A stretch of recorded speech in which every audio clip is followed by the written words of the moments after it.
गाजियाबाद में कुछ हिंदू संगठनों ने शुरुआत किया है, घर घर जाके तलवार और चापड़ बांट रहे हैं, हिंदुओं को भुगता रहे, माहौल को खराब करने का काम कर रहे हैं। लेकिन हमारी पार्टी MIM इसी की शुरुआत करती है गुलाब के फूल और कलम से, क्योंकि इसकी जरूरत है, तलवार चापड़ की देश की जरूरत है। ठाकुर संगीत सोम सबसे बड़ा गद्दार शाहरुख खान मुसलमान है, उन्हीं की फ्रेंचाइजी में जूही चावला पर सवाल क्यों नहीं, वो उनकी बाजी है संगीत सोम की। जय मेहता उनका जमाई है ठाकुर संगीत सोम का। मुझे इतने गंदे गंदे वर्ड बोले हैं, मुझे गालियां दी है कि तुझे भी मार देंगे, तू मुस्लिम के साथ क्या कर रही है, यहाँ बर्थडे पार्टी मना रही है, ये बहुत ज्यादा गंदा गंदा मुझे बोला गया है, धमकी भी दी गई है मुझे। भारतीय जनता पार्टी अब ये गुंडों की पार्टी बन गई है, आपको मालूम है ना, ऑफिस है, ये गुंडा पार्टी बन गई। उनके जो साथी अजित पवार, उनके पार्टी में महाराष्ट्र के सब गुंडों के जो डॉन है, उनके पार्टी से चुनाव पुणे में लड़ रहे हैं, मुंबई में लड़ रहे हैं। एक तरफ घर घर बांटे जा रही हैं तलवारें, और तलवारें जो बांट रहे हैं, अब अंदाजा लगाइए इस देश के अंदर कितना आसान हो गया है हथियार बांटना। कितनों पर कार्रवाई हुई, और ऐसी कौन सी तगड़ी कार्रवाई हुई जिसके जरिए इनकी हिम्मत ना हो पाए। कुछ लोगों को गिरफ्तार किया, लेकिन उसके अलावा भी कई और लोग भी अभी तैयार बैठे हैं, घर घर हथियार बांट रहे हैं। तो इन सब के बीच एक बहुत खूबसूरत तस्वीर भी आई है। एक सिख महिला ने अपनी पूरी की पूरी जमीन दे दी, जिस काम के लिए दिए, यकीन मानकर चलिए, ये हिंदुवादी संगठन के नाम से जो चिंटू पिंटू घूमते हैं, इन्हें कतई ये खबर पसंद आने वाली नहीं है। कहां बांटी गई फिर से तलवारें, वो भी आपको दिखाऊंगा कि शाहरुख खान गद्दार करार दे दिया जाता है बीजेपी के पूर्व विधायक की तरफ से, कहा ही दिया जाता है। लेकिन जूही चावला भी तो उसी IPL टीम का हिस्सा है, जो जिस टीम का हिस्सा शाहरुख खान है। क्या बोल पाएंगे उनके पति के बारे में? बोल पाएंगे? नहीं, क्योंकि संगीत सोम का एजेंडा और बीजेपी का एजेंडा तय है कि बोलना कितना है, किसके खिलाफ बोलना है। एक एक परत जो उधरती हुई नजर आ रही है, और उसके बाद चुप्पी की चादर बीजेपी में ओढ़ कर बैठी है, वो भी दिखाता हूं आपको। दिखाऊंगा लंपटों की फौज जिस बच्ची को डराने के लिए बरेली के कैफे में घुसी थी, उनकी तो हालत खराब हो गई है कि वो फरार हो गए, कुछ गिरफ्तार है। लेकिन अब उस बच्ची ने मोर्चा खोल दिया है। बच्ची ने जो कहा है उसे सुनना चाहिए, उस लड़की को सुनना चाहिए गौर से। और दिखाता हूं भारतीय जनता पार्टी के लंपटों की हरकत है, उनके बच्चों की लंपटों की हरकत। दरोगा को थप्पड़ जड़ देता और शान से कहता है बीजेपी पार्षद का बेटा। कहां हुआ दिखाता हूं। नमस्कार। सबसे पहले शुरुआत इस खबर के साथ। देखिए, यह खबर निकली है, मस्जिद बनाने के लिए सिख महिला माता राजेंद्र कौर ने दी जमीन। राजेंद्र कौर ने जमीन दे दी है, किसके लिए? मस्जिद बनाने के लिए दी गई है ये जमीन। उन्होंने कहा लीजिए ये जमीन लीजिए, और इसी के साथ ये एक नफरती गैंग जो घूमता रहता है, उसके गाल पर जोरदार तमाचा भी पड़ा है। ये अब आप क्या कहेंगे, क्या सुनेंगे, अब आप देखिएगा, क्योंकि अमूमन इस तरह की तस्वीरें जब जब सामने। अभी एक और घटनाक्रम आया था जिसमें मैंने आपको दिखाया था कि एक महिला जो मतलब पूरा हिंदुओं की कॉलोनी थी, उसके घर में एक लंपट घुसता है, और जब वो लंपट घुसता है तो उसको बचाने के लिए, उस परिवार को बचाने के लिए एक भी व्यक्ति बाहर नहीं आता। वहां से निकल रहे एक व्यक्ति मोर्चा खोल देते, और हालत उसके बाद क्या थी वो भी हमने आपको दिखाया था। फिलहाल ये खबर निकल कर सामने आई, आप अंदाजा लगाइए। ये पसंद आ पाएगी तस्वीर? नहीं। मस्जिद बनाने के लिए जिन्होंने जमीन दे दी है, उनको लेकर गंदगी उगलने वालों की तादाद तो आपको देखने को मिल सकती है। अगली खबर, इस पर कोई कुछ नहीं बोलेगा क्या? ये देखिए तस्वीर है।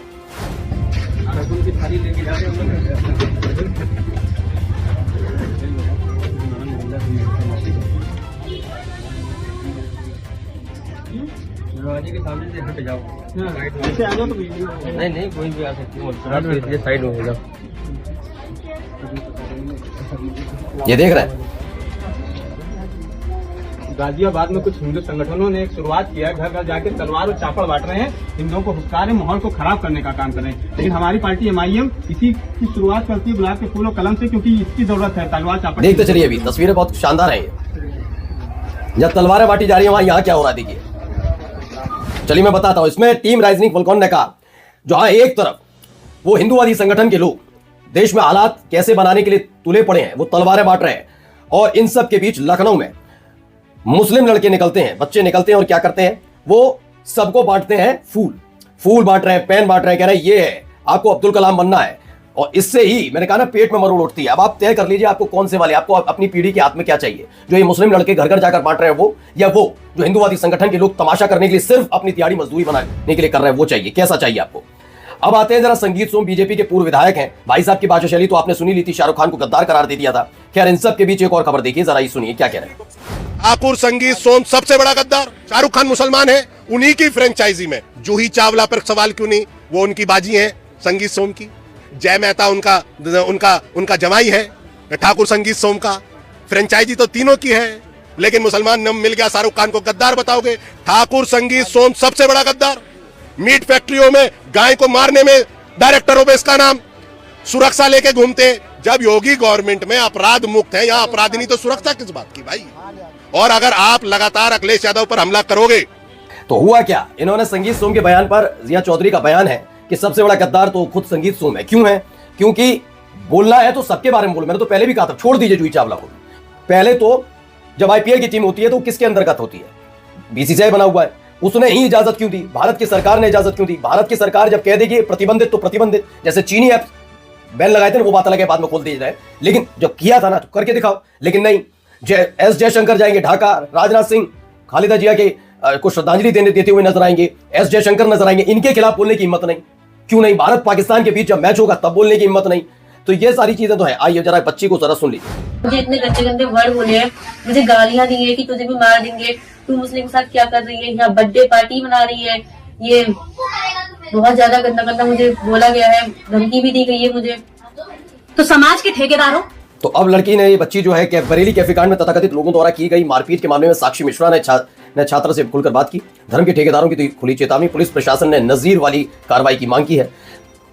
अब इन सब के बीच आप अंदाजा लगाइए। आते हैं, अब आपको दिखाते हैं जरा बीजेपी का वो भी चेहरा, जिस चेहरे के मुताबिक वो बताती है कि वो कितनी ज्यादा लोगों के बारे में सोचती है, देश के बारे में सोचती है। जरा देश के बारे में सोचने वाली पार्टी की हरकतें देखिए, उनके पेटों की, उनके लाडलों की हरकतें। क्या हुआ है? न्यूज़ 24 की खबर है। हम पार्षद के बेटे हैं बोलकर पार्षद के बेटे ने दरोगा को थप्पड़ जड़ दिया। क्या कहा? हम पार्षद के बेटे हैं। यानी पार्षद के बेटे हैं तो कहीं पर भी लंपटाई करिए, गुंडागर्दी करिए, खुलकर मारपीट करिए, कुछ भी कर सकते हैं, क्योंकि हम पार्षद के बेटे हैं। ये मैं नहीं कह रहा हूं, ये कौन कह रहा है? ये कह रहे हैं भाई साहब।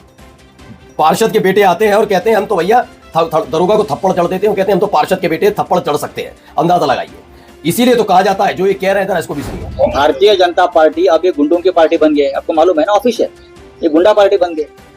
उनके जो साथी अजित पवार, उनके पार्टी में महाराष्ट्र के सब गुंडों के जो डॉन है, उनके पार्टी से चुनाव पुणे में लड़ रहे हैं, मुंबई में लड़ रहे हैं, नासिक में लड़ रहे हैं। ऐसी पार्टी भारतीय जनता पार्टी हमेशा नैतिकता की बात करती है, हाँ, संस्कार की बात करती है, और सभी गुंडों को और भ्रष्टाचारियों को अपने पार्टी में लेकर उम्मीदवार बनाती है।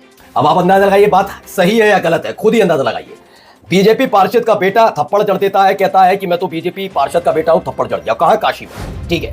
दूसरी तरफ आप देख ही रहे हैं उत्तराखंड के अंदर क्या चल रहा है।